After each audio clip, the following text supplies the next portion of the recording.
What's going on, guys? Coming back at you. So I was given 3 motors by a friend of mine. They're getting ready to throw it away. It was actually his dad that had passed away, had all of these, and he just got to thinking he's not going to repair them or anything like that. They were just going to throw them in the trash, or give them away for big trash day or scrap metal or whatever. And that's what happens when you have good friends and they know who you are, because they know that I'd probably like to try to attempt to do something with these. So got this one here. It is old 4-cycle Briggs & Stratton 2 horsepower motor. Obviously it's a Edger. This down here is also an Edger. It's a 3 horsepower Tecumseh. And then we have this, which is a front tine tiller. It looks like Briggs & Stratton 5 horsepower. So I already tried to pull this cord, and I don't know if it's the engine locked up or what. So we know that one's going to be an issue. This one here, same thing. And this one here pulls over. There's not. Now there's a little bit of compression in there. So I think the first one we're going to mess with is probably this one. The other night I did take out all the spark plugs and spray some WD-40 in the rings just to see if that would do anything. But let me swap spots with this with this. Give me a second. As you may be able to see, this was kind of tilted over in the mud. So if we get it running, obviously we'll have to clean out all these fins. Otherwise it'll overheat. The first thing we can do is just see what we can do. Alright, so I'm going to go ahead and blow out what I can.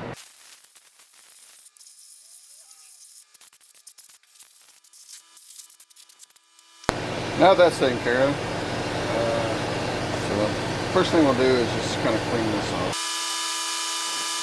And I don't know how old this is. This probably has points on it, so if that's the case, more than likely the points aren't working. Look down in there. Yeah, you can see that. Scrape all that out.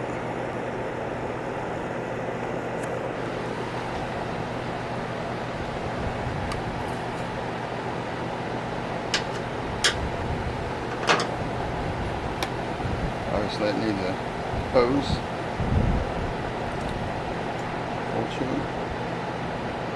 Alright. So on a motor that I know hasn't run for a long time, what I like to do is use WD-40, because it not only is it flammable, but it also gives a little bit of lubrication as well. Sometimes that works, sometimes it doesn't. Sometimes we might need to jump straight to the carburetor cleaner. So we'll actually what I'm going to do is I'm going to try to rinse it out with carburetor cleaner first. There's a little bit of gunk in there.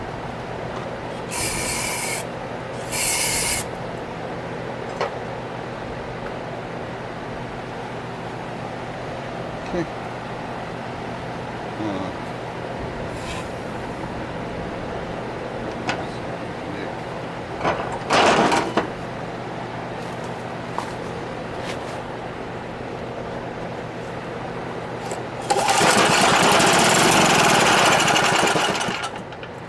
Holy cow. Alright. I'm going to go ahead and take this off. We're going to clean this out. I'm going to clean all these fins out. I think this is a runner. So I don't know if you can tell, but I did not expect that to fire up like it did. So, cool.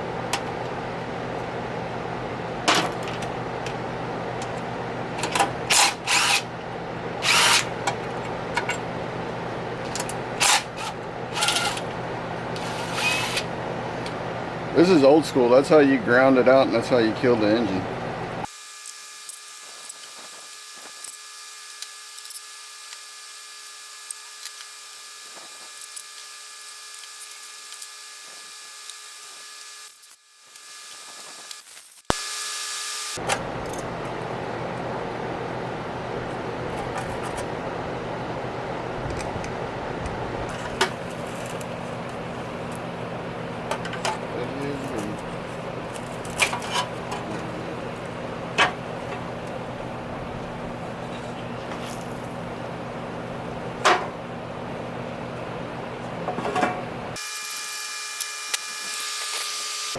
Alright, there we go. So there's a tab right here. If you wanted to, you could run this up to wherever you wanted to. You could run it up to the handlebars or whatever and run a wire and ground it out if you wanted to do it that way. But yeah, let me clean off this rust and we'll clean out a little bit more of the dirt and debris that's inside this and make sure that it runs nice and cool. So let me go get a wire brush real quick.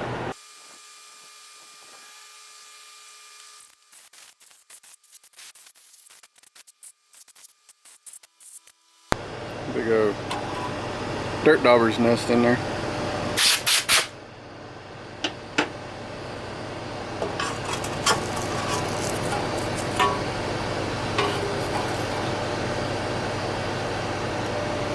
And nasty things. Ugh. So here's the recoil assembly. You can see it. It's got these little paws that come out. They catch on the inside of this.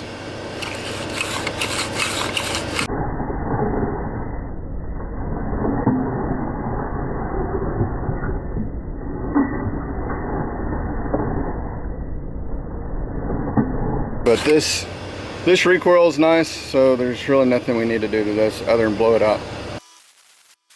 Okay, it'll pinch it once we do this.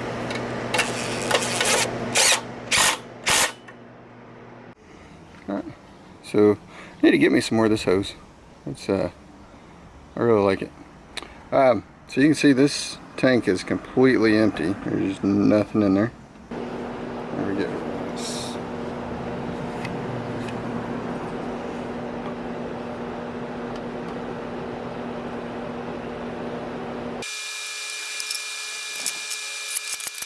So that's enough to at least get down into the carburetor.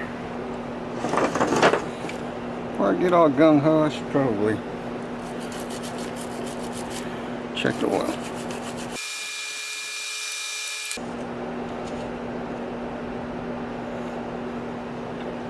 So I don't really see any in there. Let's get some oil and throw in there.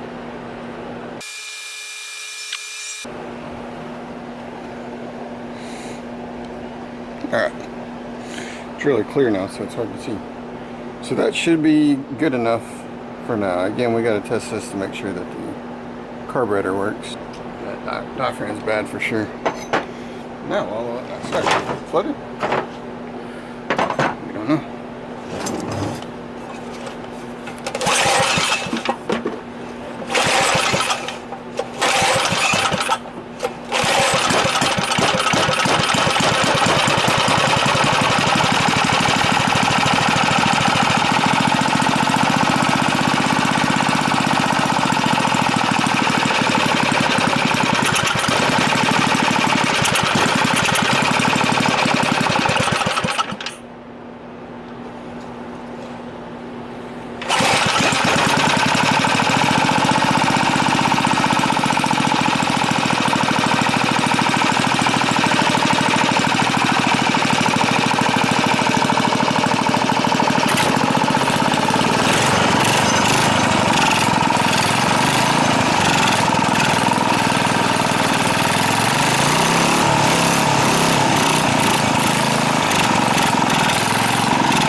Alright, well, that might be why it was put up, because it smokes like crazy.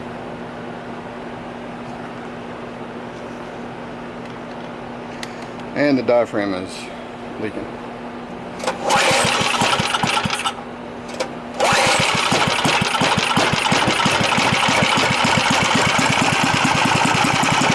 Alright. Probably going to be the end of this one. Not smoking too bad, no.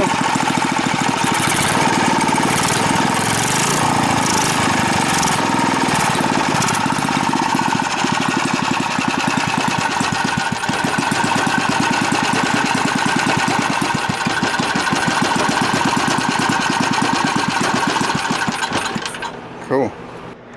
I do have a little bit of a leak. I'll go ahead and give myself a note, that way in the future I'll know exactly what we need to do to get this running 100%. All right, we're going to take a peek at this one, and we'll take a peek at this one on the next videos.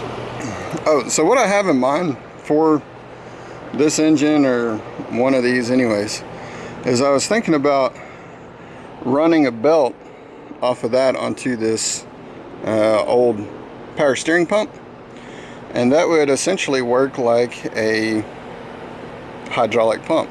So I don't know if it'll work. I tried to look things up on it, but I can't really find anything. But that's kind of where I'm at. Maybe we can get that one running and I can use that engine.